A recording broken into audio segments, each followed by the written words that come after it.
Warren Buffett calls accounting the language of business and notes that it's a vitally important skill for investors and business people to learn. Yet the sad truth is that 95% of business people can't read financial statements. That's like being a professional musician, but not knowing how to read music. In this video, I'm going to explain all the basics of how to read financial statements in under 10 minutes. Hi, my name is Brian Feroldi. I'm a financial educator who has been analyzing and investing in individual businesses for more than 20 years. But the clock is ticking, so let's get started. So what are financial statements? They are reports that summarize the activities and financial performance of a business. They're produced by companies at the end of each accounting period, which is typically a quarter or year, and they give managers, investors, and lenders an overview of the company's financial health. Now, there are three major financial statements. They are called the balance sheet, income statement, and cash flow statement. Each statement is designed to answer a specific question about a company's financial position to give readers a more complete view of its financial health. Now, in this video, I'm going to show you some fake financial statements of a business that I created called Best Coffee Company. Let's start with Best Coffee Company's balance sheet. This is a record of what the company owns and what it owes to others. The balance sheet answers the question, what's your net worth? And is kind of like your own personal net worth statement. The balance sheet has three major components: assets, liabilities, and shareholders' equity. The balance sheet is ruled by the master accounting equation, which states that assets must always precisely equal liabilities plus shareholders' equity. This equation must always be in perfect balance, hence the name of the balance sheet. Now, an important thing to know about the balance sheet is that it is a point-in-time snapshot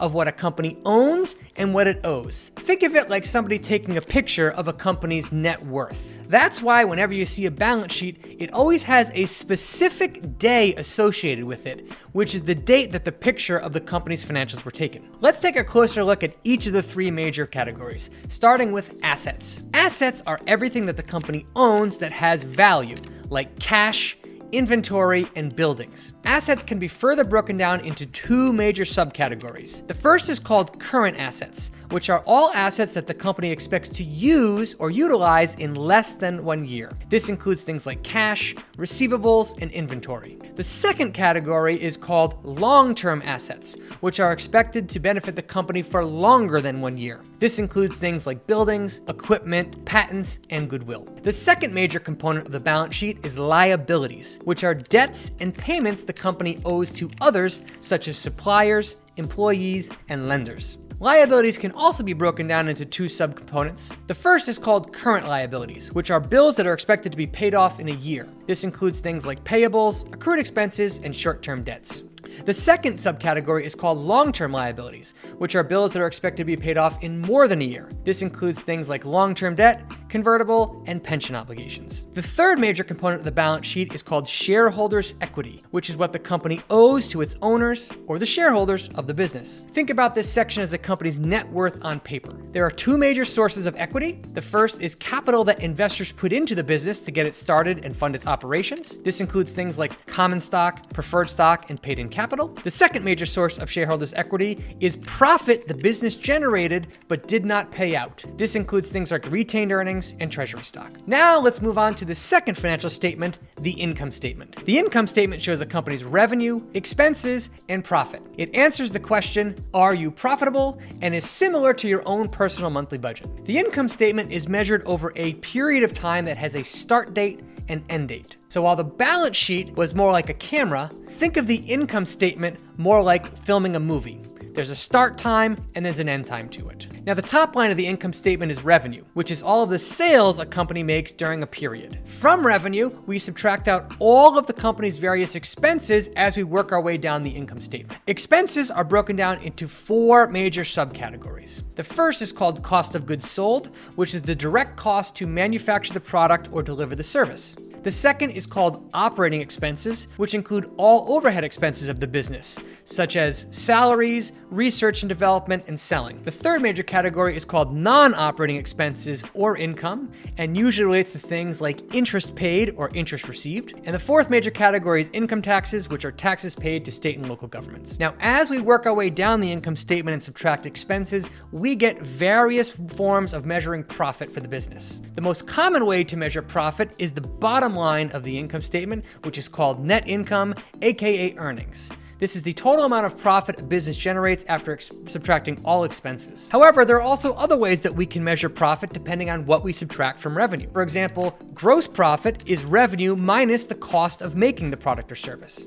Operating income is revenue minus the cost of making the service and operating expenses. The final way is pre-tax income, which is the company's earnings before paying income taxes. Now, below net income, we have the total number of shares that are outstanding for a business. This represents all outstanding stock that are owned by shareholders. And the final number on here is earnings per share, which is the total claim that each individual share has on the company's profit. Now, it's important to understand that the income statement is created using accrual accounting. This means that revenue is recorded when it is earned and expenses are recorded when they are incurred, regardless of whether cash changes hands. There are a wide number of reasons why the timing of earning revenue and incurring expenses doesn't align with the exchanging of cash, such as making a sale on credit. However, it's really important that a company tracks the flow of cash through the business, which brings us to the third financial statement, the cash flow statement. The cash flow statement is very similar to the income statement. However, the cash flow statement focuses on the question, are you generating or consuming cash? Like the income statement, the cash flow statement has a start time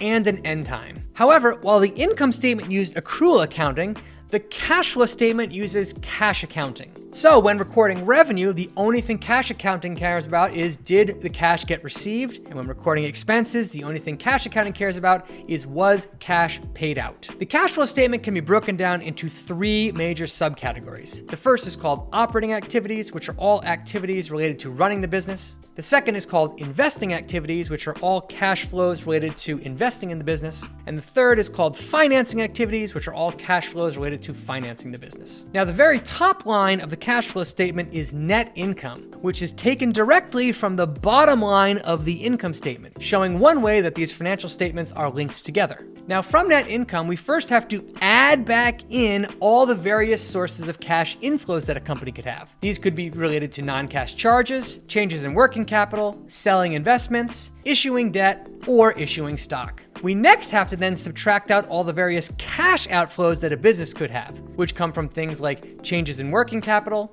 capital expenditures, making acquisitions, repaying debt, repurchasing stock, or paying a dividend. From there, we take the total changes in cash from each of the three major categories, add them together, and that gives us the total change in the cash balance during the period. We then add or subtract that from the cash we had at the start of the period, and that gives us the cash at the end of the period, which is the very first number on the balance sheet. Now, I just threw a lot of information at you, so let's quickly summarize what we just learned. The balance sheet records what a company owns and what it owes. It's similar to your net worth, is a point-in-time snapshot, and it uses accrual accounting. The income statement purpose is to show a company's income and expenses. It's similar to your personal budget. It's measured over a period of time, and it uses accrual accounting. The cash flow statement tracks cash movement through a business. It's kind of like your personal checking account.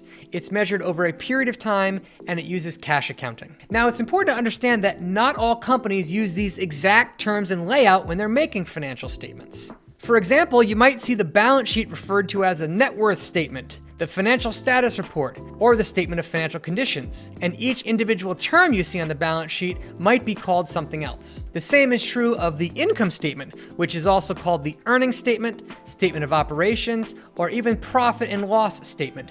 And each term you see on the income statement might also be called something else. Now, to make these terms a little bit easier to understand, I created a free accounting infographic ebook called Financial Statement School. Now, if you go to longtermmindset.co/FSS ebook or click the link in the video description, you'll be taken to a page where you can download a free copy of this ebook. I hope this video was useful. If so, give it the thumbs up and let me know below if you want to see more content like this on our channel. See you in the next video. Brian, out.